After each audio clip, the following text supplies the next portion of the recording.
Hello,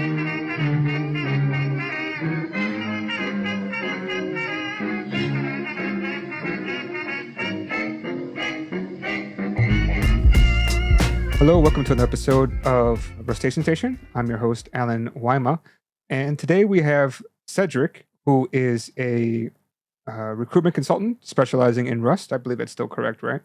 Sure. Yeah, we'll go with that. Yeah, but I think you're a little bit higher up on the chain, right? If let's let you introduce yourself, so that way I don't make a complete fool of myself. Sure, I'll take higher on the chain. That's very nice of you. Yeah, no, I'm a Rust recruitment specialist. I've been recruiting specifically in just Rust for the last 4.5 years now, which is crazy to think, and I always reflect on with really fond memories of what life looked like 4.5 years ago.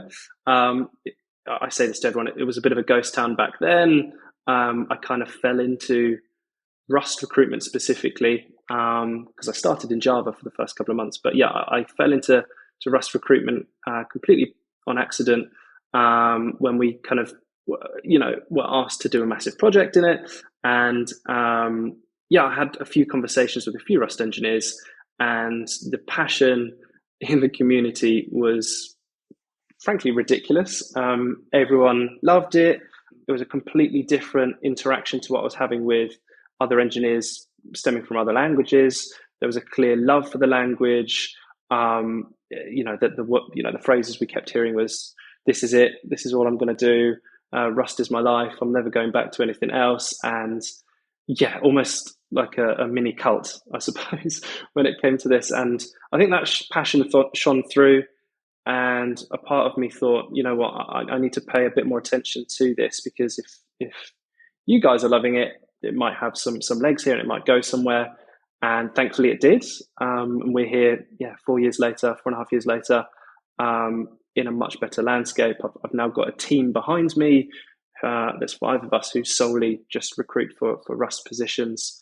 A few different offshoots from that, but frankly, that's been our main focus.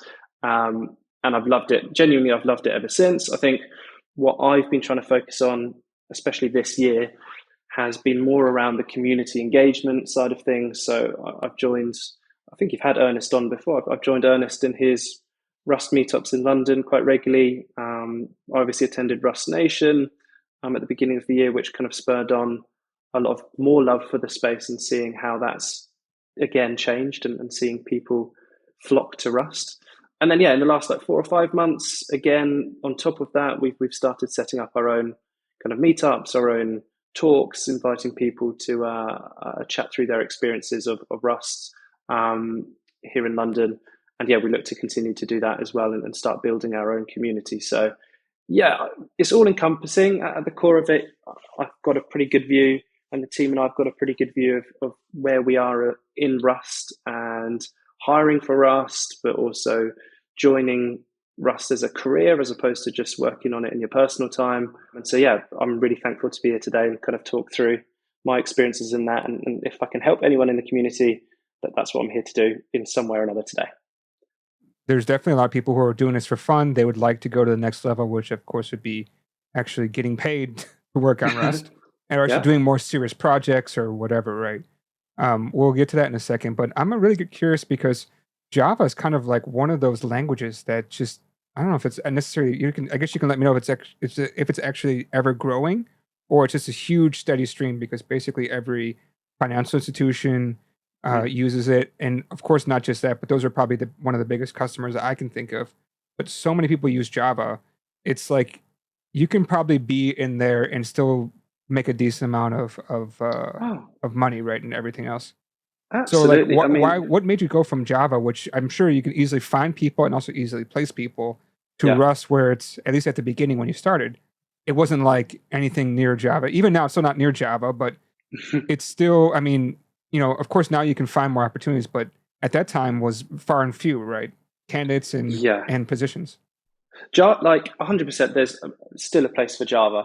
There's still a place for most languages, realistically, but it's not that Java has grown per se, it's just steady. It's always there, and it's always going to be there. It's pretty easy to hire. Some of my colleagues might say differently, but it's pretty easy to hire.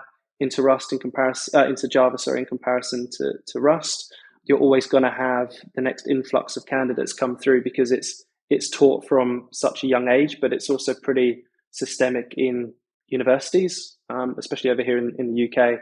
Java is one of the main programming languages that you will come across during your time in studies, whereas obviously Rust isn't. But anyway, back to your point, why did I make that transition across? Fundamentally, it came down to I felt like the Java market is pretty saturated already, especially in London. There are a lot of Java recruiters, and you can make a very good living out of that. And I felt like I could have done pretty well, and it would have been steady, and I would have been fine doing so. I wanted to take a bit of a risk. I saw potential. I spoke to a couple of people early on who were incredibly passionate, who I still talk to today, by the way. And we catch up very regularly to just joke about how things have changed so much in the years. But that passion from them and the pieces that I read and the information that I was given, but also the feedback I was getting from people in the community, it was like a why not moment. Let's give it a shot. And so I jumped on it with both hands and just kind of gave it a good shot. It definitely took a long time. Don't get me wrong. The first 1 or 2 years, it was very slow, and it was a lot of networking. It was a lot of reaching out. It was a lot of trying to just have conversations and see where it took me. But I think through that, I've now built a really nice community of people that I genuinely care for and love working with. And there's a good repeat business there that has allowed for me to create a team around a language that I truly do love and I see a huge future in. So hopefully that kind of answers that question as to why I kind of did it. I've never regretted that decision. And actually now, as it's picking up and as the language becomes a lot more popular in the mainstream, I'm so excited to see where it heads next year and the year after, and starting to see hopefully it being adopted more into the enterprise as opposed to the smaller startups that we tend to see them in. Now you're saying mainstream, but then you said enterprise is not necessarily one of the mainstream then. So True. what do you mean by that? So what would be considered mainstream, and what are these kind of companies actually looking for or using Rust for? Sure. Perhaps I should separate that up. Like, yes, there's a place for it in the enterprise and in the mainstream. I suppose. Okay, leading back to what you said earlier on in the banking sector, we've had a lot more conversations this year, more so than ever. And some of the big institutions and names that we all know, I don't want to dog them in it and put the send some fake stories like that. But conversations I've had with some major banks, for instance, of we are really seriously looking to adopt Rust, and how do we do so? Because the tech speaks for itself, and there's some smart people working in the banks, and they see the potential there, and they need to start making some shifts into the language. Just how they go about doing so, there's still a bit of a gap there in, right, who do we need to talk to? What kind of introductions do we need to make to the right relevant technical people? Once we've got that sorted, okay, how do we then go about actually hiring and finding people en masse in the space? And I think that's the biggest barrier still, and I'm sure that's the story that we've heard for years, is we can't make that step just yet, maybe, unless we change the way in which we go about hiring. So traditional, let's say Java recruitment right now, if you're looking to hire Java developers, you just hire people with Java experience, right? Now, we can't necessarily do the same thing here in London, for instance, in a big bank, of going, right, I need to hire 50 Rust engineers as soon as possible, because there's just not enough, I suppose, supply just yet to hire at the levels in which they would traditionally need to hire at. And so it's now an education piece of, we need to be able to hire people who don't have a traditional Rust background, who don't have specific commercial experience, and trying to encourage people to come through via other avenues or other backgrounds, who are willing to learn Rust and take it on, which there's a bit more of an appetite for, a little bit, because most of the time in these big corporations, there's a couple of champions who work internally and they say, hey, we're going to make this move into Rust. And they're trying to sell their, story upwards, which you've had people on the pod before explaining, how to pitch upwards, I suppose. And most of those people have come from non-Rust backgrounds. They may have come from C++ or Java or Python, or insert any language there. but they're their Rust champions internally, and now they need to go and find other Rust enthusiasts, other people who've got experience in one way or another, be that in personal projects or if you're lucky commercially, and drag them across and build that up. So it's also just finding the right balance. You're not going to be able to hire Rust engineers en masse at the moment, but you could hire a couple of people who've got some really, really good experience commercially and then get them to train up internally and work from there. So to be honest, Alan, it's kind of case by case basis as well at times. It's company by company, project by project. How can we actually get there? Usually what I tend to ask is what is the outcome that we need from the project itself, and how do we work backwards from there? And frankly, more often than not, you don't need everyone to be at such a super, super high level with 5+ years of commercial Rust experience. You just need good, solid engineers who've got the right attitude and mindset and are willing and wanting to learn Rust and use it commercially. A lot of the time that can be quite successful on that front. So Yeah, it's interesting that you're saying you have these champions who are not even using Rust, but then they're looking at, like you said, they're championing that. They're pushing Rust, but they'd never really used it before. So if that company, if they wanted to use Rust, how would they even know if the person that they're bringing on who actually has some Rust experience is able to do what yeah, they want? You know, yeah. you know what I mean? Like I see you kind of understand my question. That's really tricky. 100%. It's like it's such an issue with benchmarking talent, and at the moment you go based on, oh, I've done Rust for X amount of years, and that determines that you're good. And you're absolutely right. It's really, really difficult for an organization to actually know who has the ability, who's got the quality, and who actually good and who isn't. And frankly, it's something from a community side of things. It's a huge topic that I've discussed with many, many people. I've spoken to Tim McNamara about this a couple of months ago. Actually, is finding some sort of certification that proves you're a certain level of Rust, and that's like a stamp said, like, yep, this person knows what they're doing, and perhaps that's something that the Rust Foundation can kind of help on and look at supporting on is how do we have something that we know and is recognizable as, yep, this person has the stamp of approval. At the moment, honestly, it's kind of done through word of mouth and respect. A lot of the time, it's, oh yeah, I know so and so. Yeah, they've done some really, really good work. And if you've heard, you kind of ask around a little bit. But then, you have the fear of, is it just a popularity contest? It's really, really difficult. And frankly, there is no way of determining that. It's kind of a hope and pray, which is terrible. Like, that is really awful for the longevity of where Rust goes. How we tackle that, I don't have the answer just yet. It's something that I've discussed quite a few times with a few different people. I don't know what your views are on that, like how we might go about building something that, proves who is good and who isn't.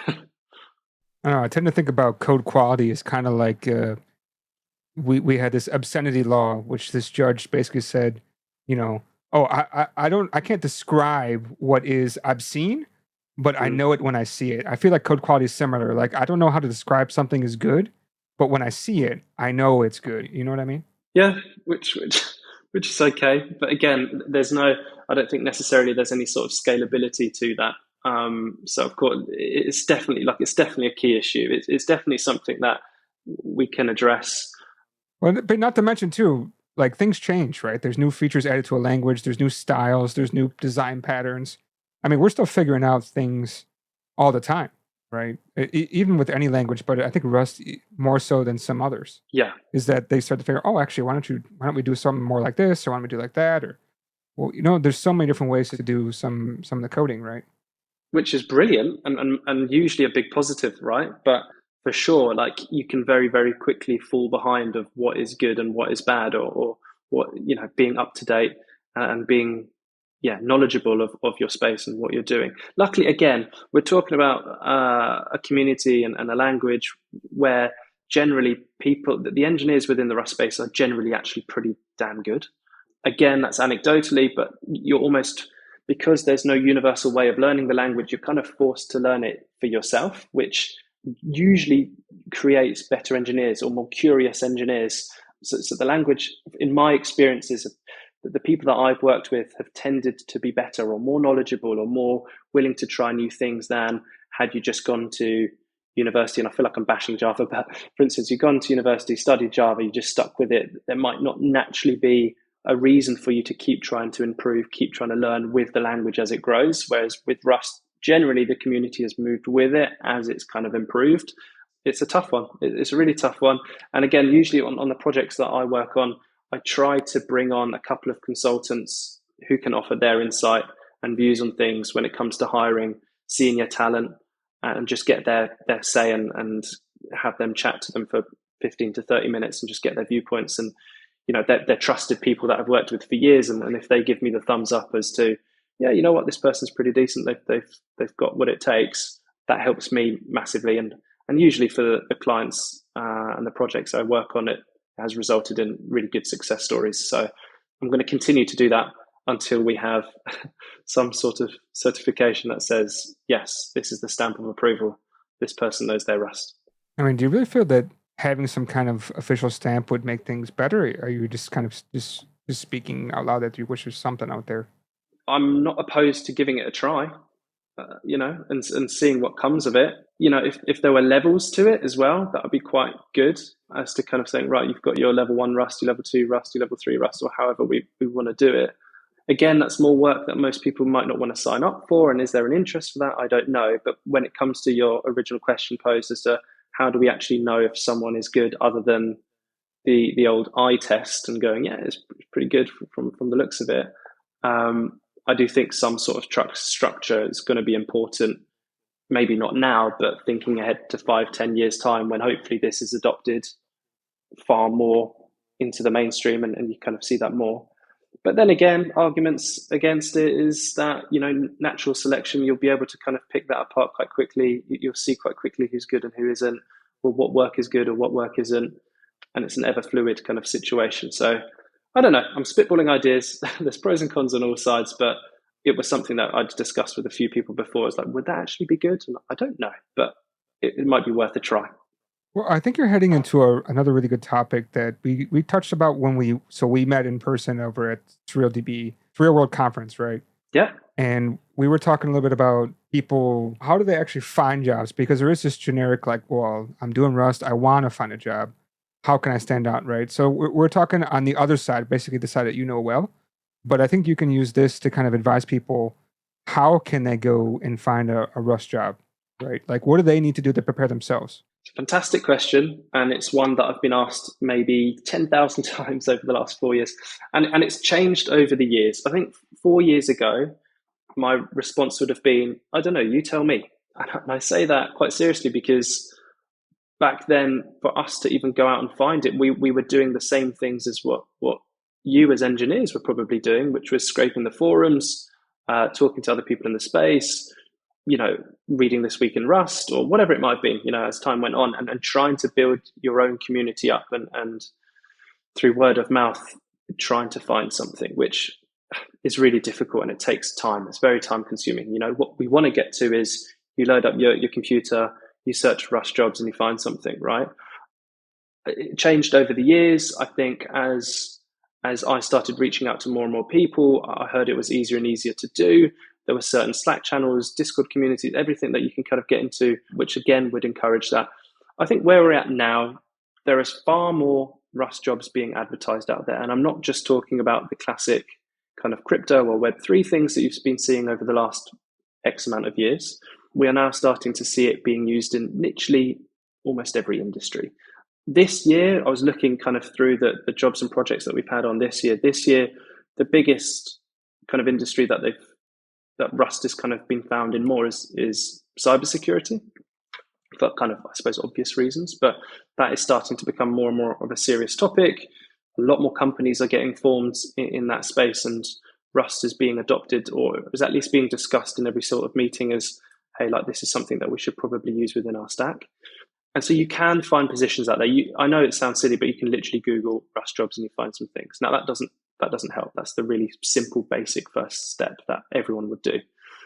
Other than that, the biggest number one kind of source for people to go find work has been literally any sort of open source projects, and getting involved and contributing, not necessarily getting paid right away, but being involved and talking to the right kind of people within those communities, and essentially building up a presence in the space, having work readily available to show to people as to this is what I have been doing and working on, and utilizing that in your search when you find something new.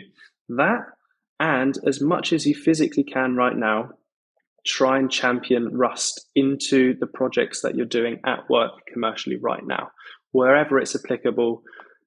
Like, just keep bashing that drum, keep pushing it, and no matter how small that project might be, or how small your contribution in Rust is to said project at work, that can be used in a really positive light in your job search in the next place. Because more often than not, it's the classic chicken and egg. Right, to apply to this job, you require experience in Rust commercially, but how do I get that? And I think if you can somehow introduce that into your work, again, like I said, no matter how big or small, now in your current job, then taking it into your interview, into the next place of like, this is what I've done in Rust, and this is how it helped my team in Rust, and this is why I did it, and this is my passion for it. A lot of organizations are happy to interview you in that premise of like, okay, you're serious about this. I can see that you're serious about utilizing and adopting Rust in the space because you've brought it to the attention of your current employer. That is good. Over, yeah, I like the language. I've played around with it in my own time, and yeah, I've built some bits here and there. You just need to take that next step. You need to take that initiative. You need to push yourself out there and actually really get heavily involved, because your competition of people who actually really do want to use Rust in the space is massive, and they're all trying the same thing. And how do you stand out from them is do more and do better and be better at showcasing what you've been developing in Rust. And that's where we're at in the landscape right now, as of, October 2023, is highlight your ability by doing as much as you physically can in Rust, both in your own time, in open source projects, and introducing it to your current workplace and showcasing what you've been able to do at work. I think you got some good points, and a lot of other people are thinking about that. Even just committing to open source, which I think nearly every Rust developer is definitely open for, or even where you are right now, just try to add some Rust into your current job. That can definitely help too. Massively. I mean, Ivan, who you had from Shuttle, he came on the pod quite recently. His background is incredibly interesting as well, in that he came from like a project management background. I think he wasn't even like out and out technical, although his whole life he's been developing. And I had him on my pod, but he was saying the exact same thing. Like, that transition to allow him to work at a company like Shuttle was pretty much solely to do with how much effort he was putting into his contributions on the open source side of things. And like, it is a true success story of anyone trying to get there. But by God, did he try, right? That was his thing of like, you can't half do it. You've got to go all out and really go for it and treat it almost like a second job, which, the pushback is it's quite difficult to do, dependent on, where you are in your own personal life. And, if you've got a young family, if you've got family and you're trying to do that, working day in, day out, then come home, you've got the family and kids to look after, and then you're trying to do open source work on top. It is difficult. But then my counter is try and introduce it in at work as much as you physically can. Sneak it into any sort of project and work that you've got, because then you've got an opportunity to showcase, hey, I'm actually serious about this. And I think that's half the battle. Like, you can say you're interested in doing Rust, but what are you proving? What are you showing us? And why should we hire you? I just remember interviewing some people, and I was like, do you have any programming experience? No.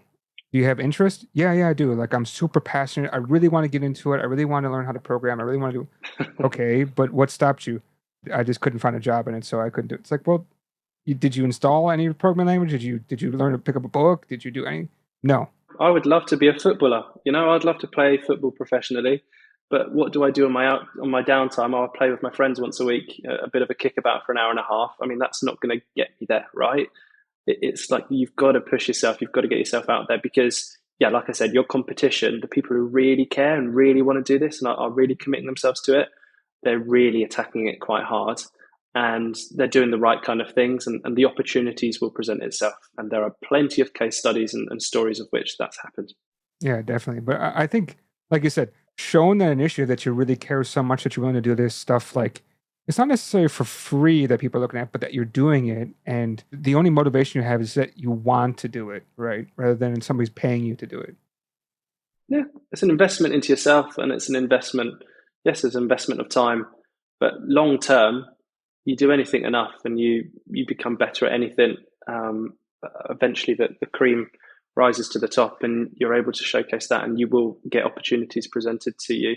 So yeah, just keep pushing, keep trying, and you'll definitely get there. I've had plenty of stories like that, and I also genuinely think I've definitely seen over this year and towards the end of 2022, organizations being a lot more willing to take on people with those kind of backgrounds, more so than a couple of years ago. It's now shifted a lot, and I'm pretty confident that the trends for 2024 will open things up to engineers not needing to hire Rust engineers with 4 or 5 years commercial experience in it, but like actually good, solid engineers who are keen and have shown that passion. I'm pretty confident, just based off of some of the projects I've spoken to, just like this week even, about what does 2024 look like, and the models in which you're going to hire.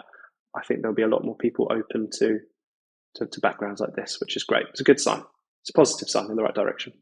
Okay, so let's say that I start implementing some of these things. Let's say I'm moonlighting and just kind of committing to open source. What should I do next to kind of start to stand out a bit more?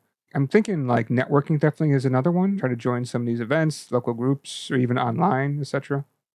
Oh, 100%. I can only really speak for the London Rust meetup scene run by Ernest, who you've also had on. I've attended quite a lot of those. And I've genuinely literally seen people get jobs from turning up to those events, which is crazy. And I was like, there's no reason for you not to attend one of these sessions a month where you're interacting with very like-minded people, all of which love Rust, but most of those will have a job within Rust. So these are the perfect people that you should be talking to. Or there be people very similar to you who are looking to get into the language as well, and you'll get some really good live direct tips from those. So, and on a technical level, you're best off speaking to like-minded kind of engineers who are working in that space, as opposed to any sort of recruiter like myself. I can guide you in the right kind of direction, and I can see market trends, and I can help you in a lot of things. But from a technical basis, like, where should I go now? I'm here. This is where I'm at technically. What's my next step? You are so much better off talking to people, with the boots on the ground, doing the job itself, and networking 100%. If you're not doing it now and getting involved in communities, talking to people, and building a presence for yourself, like, that is a massive thing that you should be doing, definitely, in order to stand out and get through some of these, the bit of the haze and the cloud that you have to get through. That is massive. So yeah, I attend those meetups regularly. Any sort of conferences. Obviously, we both attended the Surreal DB one. Obviously, Euro Rust is happening this week. It might be a bit late to talk about that, but I'm sure there were some people that attended that, which was brilliant, over in Belgium. We've got Rust Nation happening, I think, in March again in 2024. I think those tickets are for sale, so I'm sure you can kind of go there. So, put yourself out there, go talk to some people. Honestly, I've enjoyed that. Is the number one thing I've enjoyed about my job over the last 4 years, is that community outreach, engaging with people, learning from you, and being able to pass that information on in the right way, and make introductions in the right kind of way. Genuinely, like I said before, I've seen people literally get jobs just by turning up to these things. And it's so simple. I kind of want to touch on something that I heard recently is, obviously, since you're in the recruitment business, you know more than me, but what I heard is like the amount of jobs has dropped quite a bit in terms of like just all over. I mean, there used to be a huge pool of available jobs, and then the talent was just not even close to the amount of jobs available. Now we have the opposite trend. Is that what you also see? So, yes, September 2022, in tech hiring as a whole, I'm not talking about Rust, tech hiring as a whole was the highest available jobs and jobs advertised on LinkedIn ever. It was crazy. And honestly, 2021, 2022 for me and the team, on a personal note, in terms of like being able to offer jobs out to people, it was crazy. It was a great time. It was really, really good. And like you said, it was a extremely candidate short market, and it was quite difficult on that side. But the job side was massive. Where we're at now is a significant drop. Like January, February time of this year was the lowest advertisements of tech jobs ever. Huge drop. So from the highest ever to the lowest ever, pretty damn quickly. And that was for a multitude of reasons, obviously, right? The big FTX crash. We had all of the major kind of firms making cuts and releases. And that's all okay. That those things are quite cyclical in nature anyway. I think it all just happened all at once, which is like very, very rare. That this stuff doesn't happen. Usually it's on a 10-year cycle from what I've seen to these kind of big drops happen. And it just so happened that everything happened at once, which was terrible. Just for the hiring market in general, let alone for Rust specifically. We're kind of through it a little bit on the other side. We're kind of starting to see a slow increase in jobs being advertised and people and organizations, I should say, dipping their toes back into the recruitment market and trying to find talent again. But to get to where we were back in 2022, there's such a long, steep climb back up, and it's not going to be as easy. And actually, frankly, right now, it is a candidate-driven market. So it's the other way. So organizations that are desperate to hire, those few that there are really struggling to get their voices heard and put their name out there because, yeah, there's just not as much demand for engineers as a whole, and people are deciding to stay put and kind of ride the wave and just wait to see once they start seeing, oh my goodness, there's hundreds of jobs out there. Maybe it's the right time for me to move. It's rare that someone looks when there's a bit of a lull. And usually it's people like myself and recruitment people and networking and reaching out at the right kind of times to be like, right, let's make something happen. Let's make a move happen, which is difficult. So I'm hoping, like, I don't know how long it's going to take for us to get back to 2022 levels. Again, from predictions, from conversations I've had, I do really, really think that in Rust specifically, we're quite safe because the language has started over the last 18 months to be looked at a lot more seriously as like, we need to adopt this over anything else. And so I think the rate in which the Rust hiring will go up a lot quicker than the rates of which any other sort of tech hiring goes up. I think in Rust, the demand is still massively there, so we'll be okay. But yeah, hopefully we start seeing that increase pretty soon.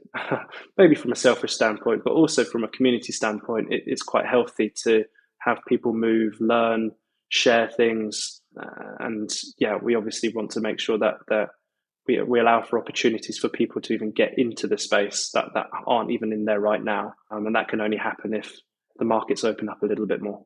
I saw this guy who was kind of breaking down about how people usually get jobs, right? And obviously, you would know recruiters is a part of it, but that's quite a small part. I think smaller than recruiters is probably, yourself, just self-apply. But a huge chunk is divided up between both internal movement, right? Internal team switching. And then also there is referral, which you touched on before, right? Yeah. I think referral is probably one of the top ones that people just get picked up. Is that what you also find? Oh, for sure. Right now, that it's the best referral, even for us on the recruitment side. Like as part of that, the best work I've ever done has been based on referral work. Right. So I place person X into company Y. I say to person X, "Hey, person X, do you know anyone else that's similar to you? Maybe that you've worked with before that you could really recommend?" Yes, I know this other person we should give it a shot. And more often than not, like I couldn't give you an exact number right now, but it's high, like 80-90% of the time, those people will get placed into a role. So we do the exact same thing from a recruitment standpoint. It would be silly for us not to. Yes, I would say a lot of the time it is referral based of like, oh, if I were to look, I would just ask my friend who works over at that, and I'm sure I could get an interview. And they're probably not wrong because, if you're giving your friend the stamp of approval of like, actually, this person's pretty good, then, hey, usually, you're in for a good shot. It's not a guarantee, but you're in for a pretty good shot. And that also goes for instance, someone who's just got into Rust, right, and has just finally found themselves a commercial Rust job. It actually is good for the community if you then help a friend out and go, actually, company, I know someone else who could come in here who doesn't necessarily have the perfect Rust background, but they've got the right attitudes, and I know them and I vouch for them. Bring them on board. Yeah, 100%. I mean, that is a big chunk, because also realistically, organizations also save themselves a fee, like a finder's fee, which they tend to pay out for, someone like myself. Honestly, we're not cheap, right? So it's better for them to go off of a referral bonus and pay far less out and get someone else in than it is to use someone like me, to be quite honest. But on the flip side of it, sometimes it's really, really difficult to find that exact person that you want. And friends of friends of friends of friends maybe isn't the best way to kind of find someone. So it comes down to specifically what you need and your project itself fundamentally. Yeah, that was just a generic over the market kind of data that I just saw, and I think it makes a lot of sense. Now, there's something else that I did want to talk about too, right? So let's say that I got some backing, I got some networking, but now the question is, I start to think to myself, what industries are there out there that are hiring that I should be considering? And everybody knows about crypto. There's not just only crypto jobs, right? Like cryptocurrency. I'm not talking about cryptography, right? That's another thing. Besides all that, is there still a healthy market that I can consider to work in? Yeah, some counter questions. I'm intrigued, just from your perspective. Why is there such a anti-crypto agenda? Like, why do people hate it so much? Yeah, I heard from a couple of people that I think they kind of see crypto as an evil in certain ways. For sure, one is the environment, right? Like, let's think about all the amount of resource it takes to run crypto. The early stages of Bitcoin, it was pretty fast, right? Now it takes quite a bit of resource to add to the blockchain. And that's just going to pick up over time unless we find ways to somehow decrease that. That's one. And then I think there's also others where, like, you look at some of the companies, it's a little bit kind of cutthroat and it's a little bit of an unregulated market to a certain extent that I understand. I'm also not in that market, so I don't know everything. But standing on the outside, I can see how people like Sam Bankman-Fried and some other people who are doing some pretty unethical things, and you kind of say, I don't really want to be in that area because it's not good for the environment. The people who are in it are not necessarily the people I want to be associated with. I want to do something for the better, right? Those are the classic points. And again, look, I'm not defending or pro anything. Like, it is interesting because over the years, I've obviously dealt with plenty of crypto companies. I've worked with them, and it's been fantastic people that I've operated with and worked with them, and I have incredibly fond memories. It's interesting. It's such a pro or anti-crypto agenda. I think, to your point on the environment stuff, I've read plenty of stuff that dispels a lot of that. I think, again, you've got to make your own assumptions on that front. I'm no environmental specialist by any means, but there's plenty of arguments as to why in some cases they're actually it's not so bad and it's actually pretty okay. I mean, a lot of those companies operate and work with Rust, which actually, in terms of like an environmental impact, it's pretty damn good for that. I think on the cutthroatness and the FTX stuff, again, that was crazy times, but and I wouldn't ever defend that. I think it's interesting because there are so many, just looking at banking as a whole, I'm sure I could dig out hundreds, if not thousands, of stories of malpractice and terrible things that go on in those spaces quite easily as well. It's just interesting that the crypto stuff, because I think it's such an unknown, or for a long time, it seemed a bit of like a, what even is this kind of thing? And for a long time, I didn't really have the answers until I kind of dove a bit deeper. It's kind of dispelling some of those things and having people look into it a little bit more. The other side of it as well is this. From a recruitment side, I've been involved, or I've sat in so many meetings talking to organizations in those spaces, startups who've had 10, 15, 20 million in funding. And then you ask them a simple question of like, okay, but eventually, once this money runs out, what's the plan? What do you do? And there's just people shrugging their shoulders and going, oh, it'll work out, it'll be fine.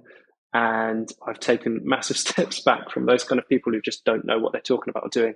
I tend to buy into the people side of things. So if I trust the people, if they've got a good use case, then I follow.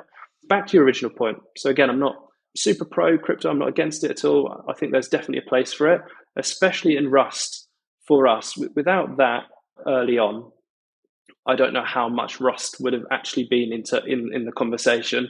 And I don't even know, honestly, if we'd be here right now, if that hadn't trailblazed the language anyway, and the adoption of Rust in that sector was massive for us as a community. I don't know if we'd even be sat here talking about it as serious as it is. To your question around where is it going next, what industries can we see it in? Obviously, I touched on the cybersecurity stuff. Definitely this year, I mean, we and ourselves have done, I think, 3 or 4 new projects alone, just on that industry. And there's one or two others in the works moving forward, which is exciting. So that's been a big one for us. And it's just one, again, that we've fallen into. It's not been, we've targeted a specific sector and gone, I think this is where we see potential. As with anything, the market determines where we as a recruitment team kind of go. But yeah, cybersecurity has been quite big. We've worked with a few e-commerce companies. We've worked with some gambling companies, some sports trading companies, insurance companies. Like, honestly, it's opened up the world. We have worked on loads of different projects this year, and we continue to do so.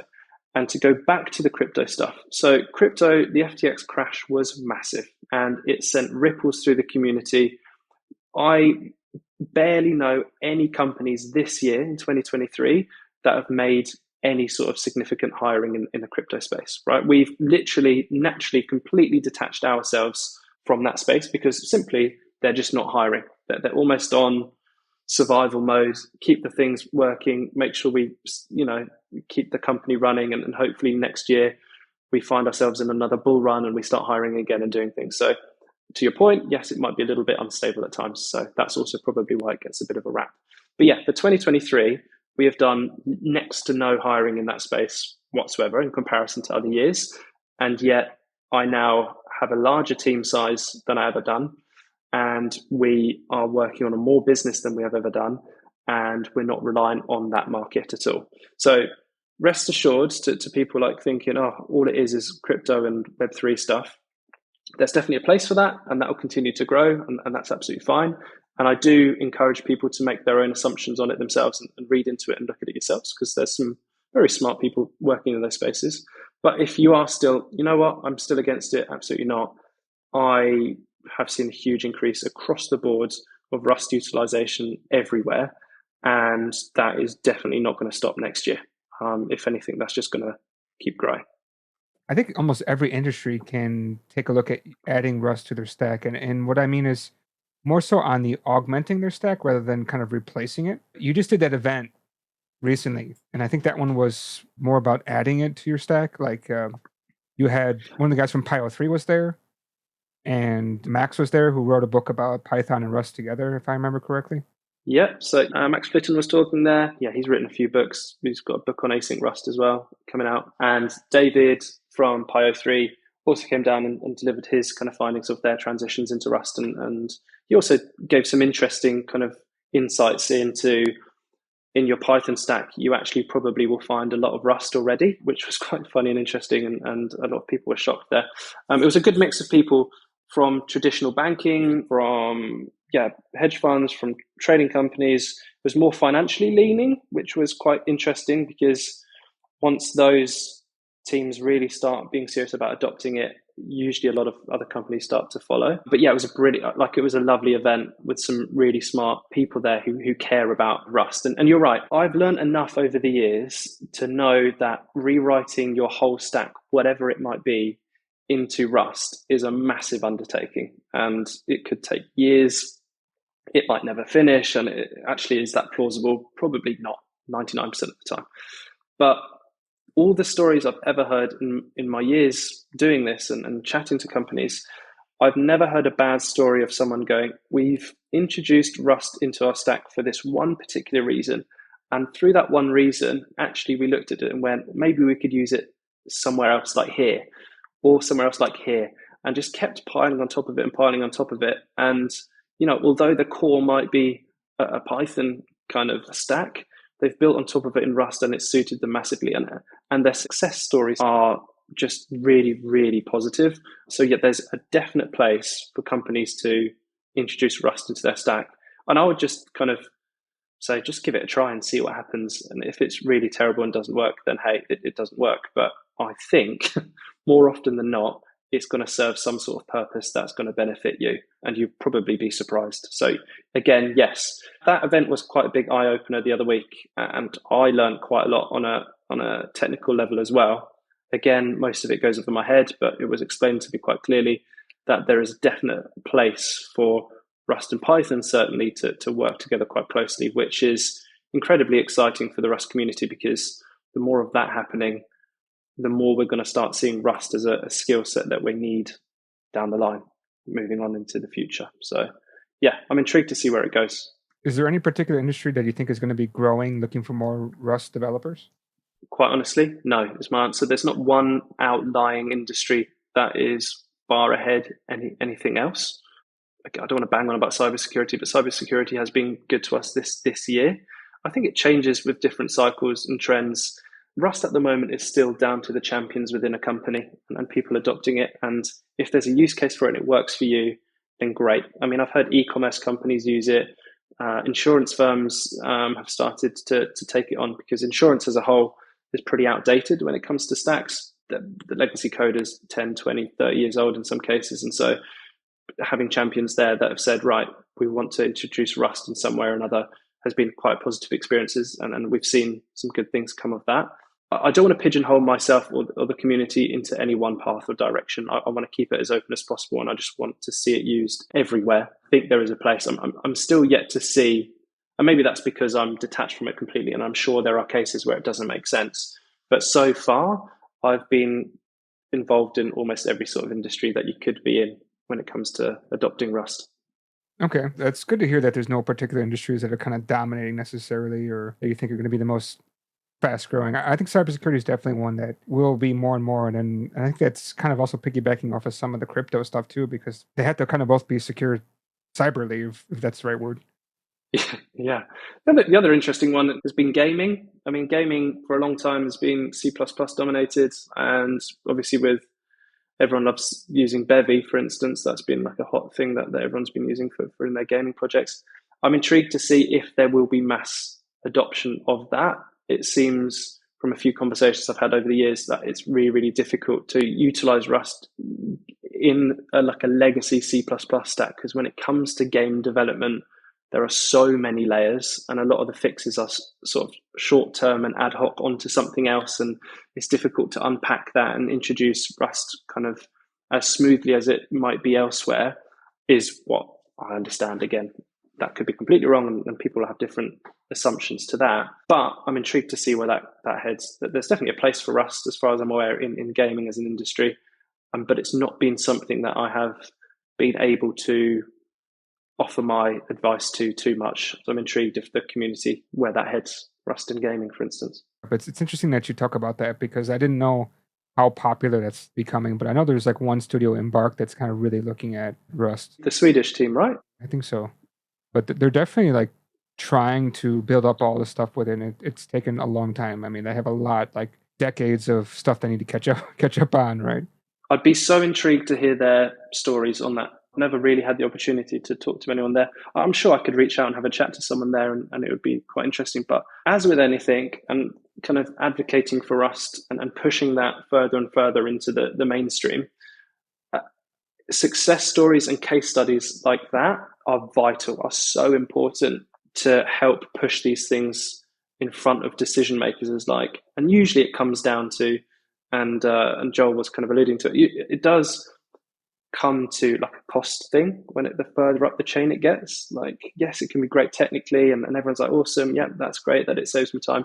How does that save me and the company money? And we just need to, as a community, get a little bit better on understanding commercially what is good about Rust and how can we push it in the right kind of direction. And Embark, yeah, they've been around for ages and they've done that huge transition into Rust. I would love to know how that's actually benefited them time-wise, what they've actually been able to build, like, yes, on a technical note, but also how much money has that potentially saved you in the long run, which might be difficult to say, and that's kind of a pretty private question, but I'd be super intrigued on things like that.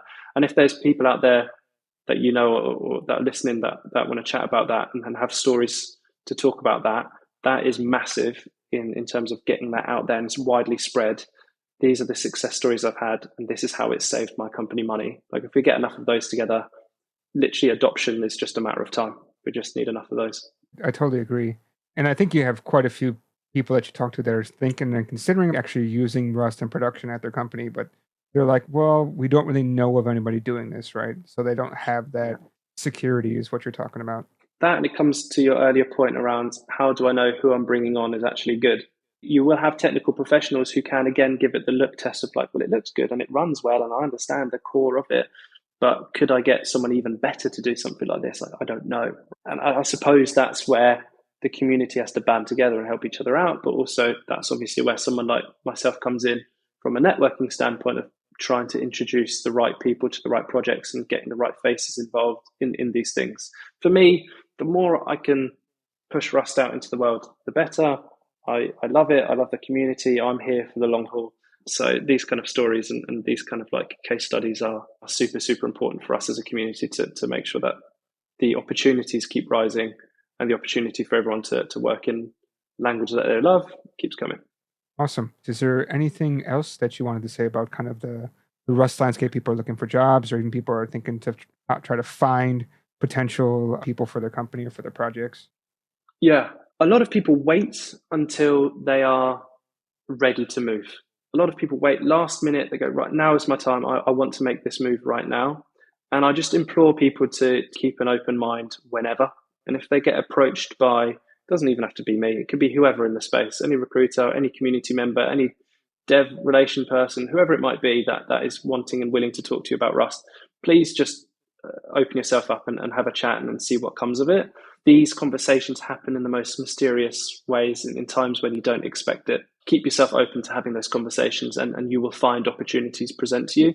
If you just wait till like, right, I need to make a move, I want to do this now, I'm going to start looking to get into Rust and do all of these things, like, yeah, it's going to be a slow burner. Take your time on it and shop around a little bit.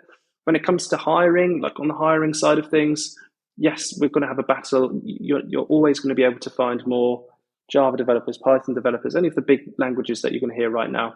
But that doesn't necessarily mean that is the right thing for you. Please just reach out and talk to some professionals in the Rust space and ask them, okay, what am I going to get from this?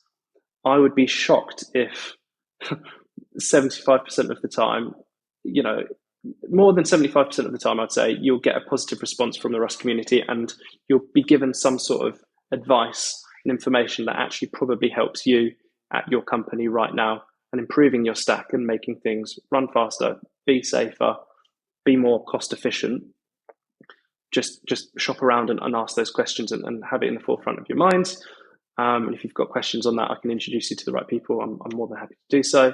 And then for people looking to get into Rust, stick at it.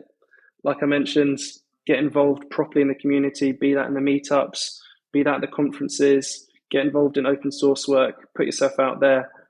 I might be a bit biased, but I believe in it wholeheartedly. I've seen how far the community has developed and how far we've gone in 4.5 years.